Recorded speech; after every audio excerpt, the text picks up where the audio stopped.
Hello, it's lockdown here in England. The pubs, the restaurants, the gyms, everything is closed. The football is suspended, but what will happen to the football season? Let's talk about it in this lesson.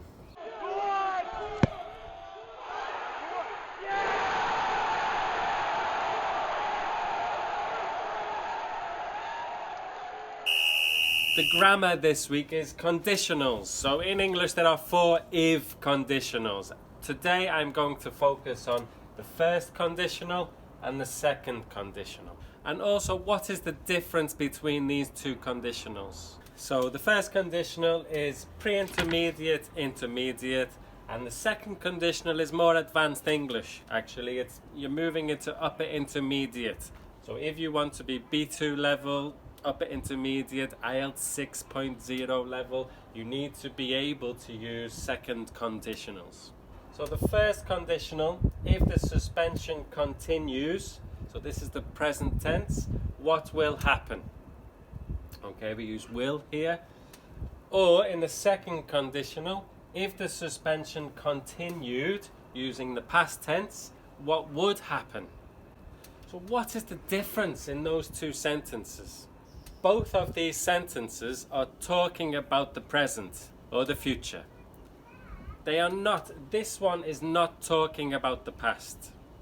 We use the past tense and we use would, but we are not talking about the past. We are talking about the present or the future. But the difference in these two sentences is what you think is more possible. If you think that the suspension will continue is more possible, or there's a very good chance that this will happen, you use the first conditional. But if you think that there is a small chance that the suspension will continue, you would use the second conditional, because you are creating a hypothetical situation. This is a good example, this sentence here. So which one do you think is more appropriate? First conditional or second conditional? So if Liverpool are awarded the league, or if Liverpool were awarded the league. Okay, remember they are both talking about the present or the future. I think that there is a very small chance that Liverpool are awarded the title. So in this question, I would use the second conditional.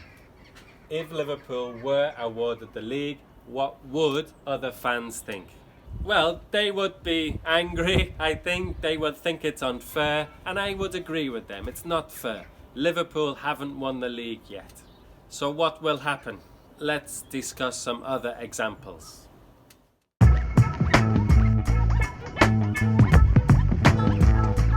Okay, some more examples. So Manchester City can still win the league, people are saying. So it's not fair if Liverpool are awarded the league.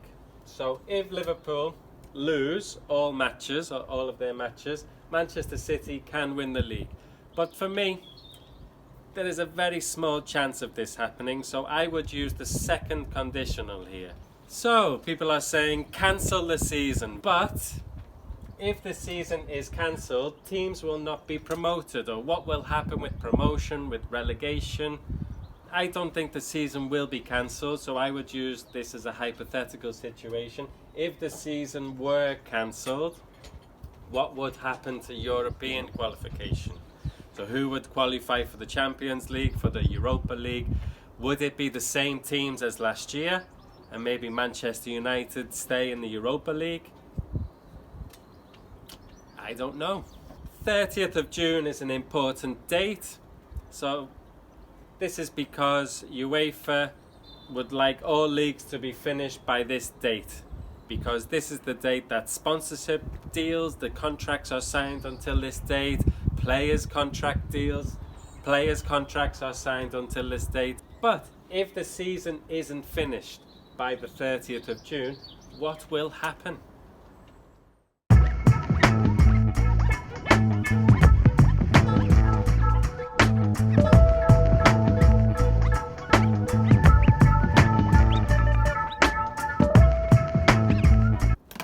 So some possible ideas are play matches behind closed doors.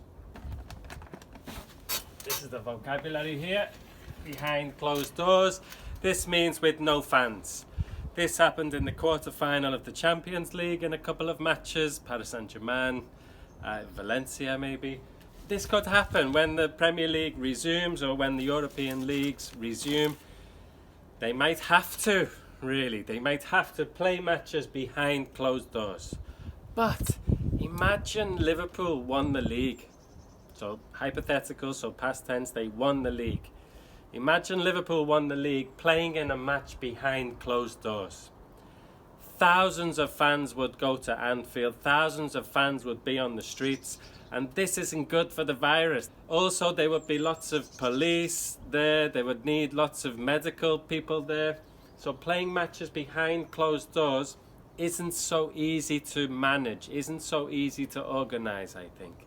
Also, a festival of football, so this is like a different format really, maybe shorter matches or maybe matches closer together, maybe they play every day just to try and finish the competitions, the Champions League, the Premier League, La Liga, all the competitions before the 30th of June. Do you think this is a good idea? I think this is maybe a good idea, but it takes a lot of organizing, extending the season and change the 2021 season. So, next season in 2021, there is the African Cup of Nations in January. So there are lots of players missing for that tournament. Also in 2022, there is a Winter World Cup in Qatar.